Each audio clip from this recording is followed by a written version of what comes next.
They were outnumbered and outgunned, facing 6 tanks and 250 German infantry. So what did Audie Murphy do?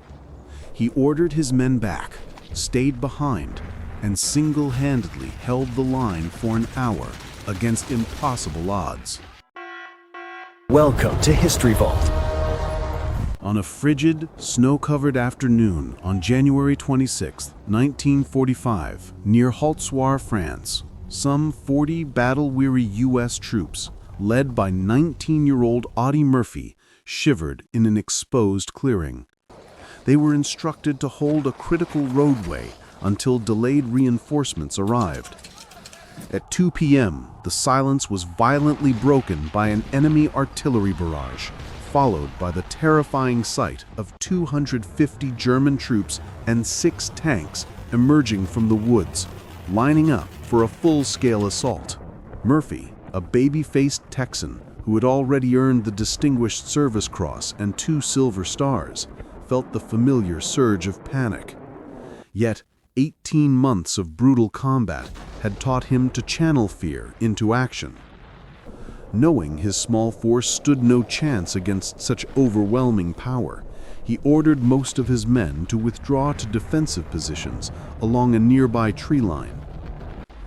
As his troops ran for cover, Murphy remained, using his field telephone to call in a vital Allied artillery strike.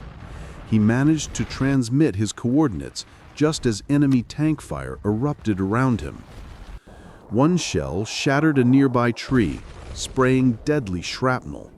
Another struck a tank destroyer, immediately setting the vehicle ablaze.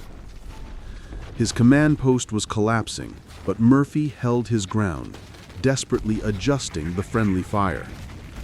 Soon, a curtain of Allied shells rained down, pitting the open field with craters and shrouding the advancing German infantry in a haze of smoke. After emptying his M1 carabine, Murphy grabbed the field phone and climbed onto the collapsing, burning tank destroyer. When the artillery commander asked how close the Germans were, Murphy famously yelled back, "Just hold the phone and I'll let you talk to one of the bastards."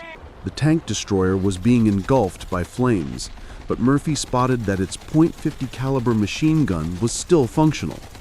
He quickly seized the weapon and unleashed a withering stream of fire against the nearest German troops. Focused solely on survival and destruction, he later recalled that the machine gun turret offered a good screen, and surprisingly, his feet were warm for the first time in 3 days.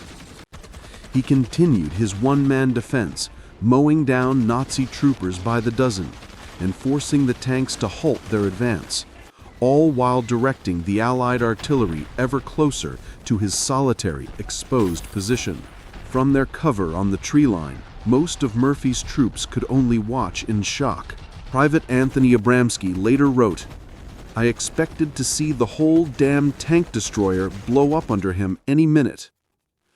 The blaze, in fact, may have been Murphy's salvation, as the veil of smoke and flames obscured him from many German troops and tank commanders, who resisted getting too close out of fear the vehicle was about to explode.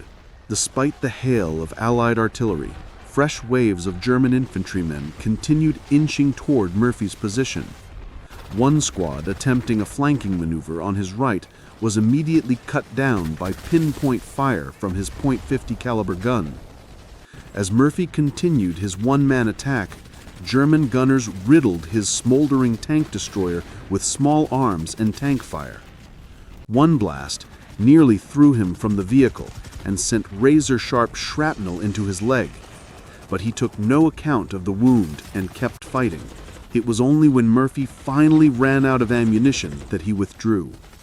Dazed and bloodied, he jumped from the still-burning tank destroyer and limped back to his men.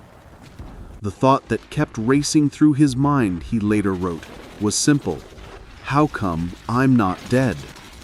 His men were no doubt wondering the same thing.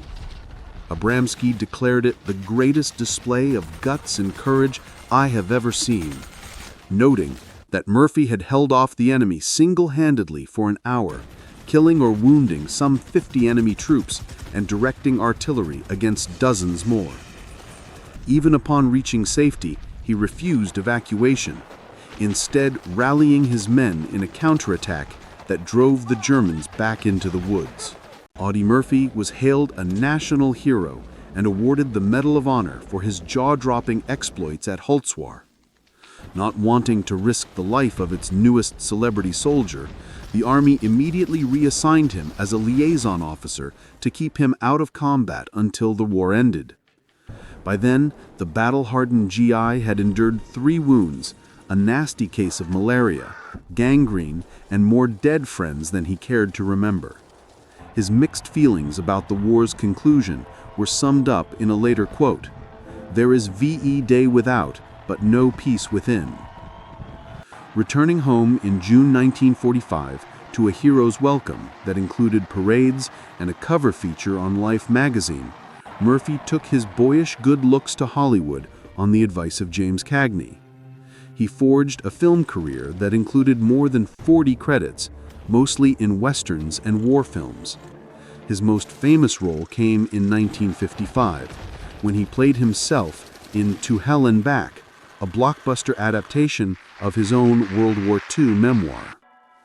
Reliving the horrors of combat in front of the camera proved difficult for Murphy, who had suffered from nightmares and flashbacks since returning home.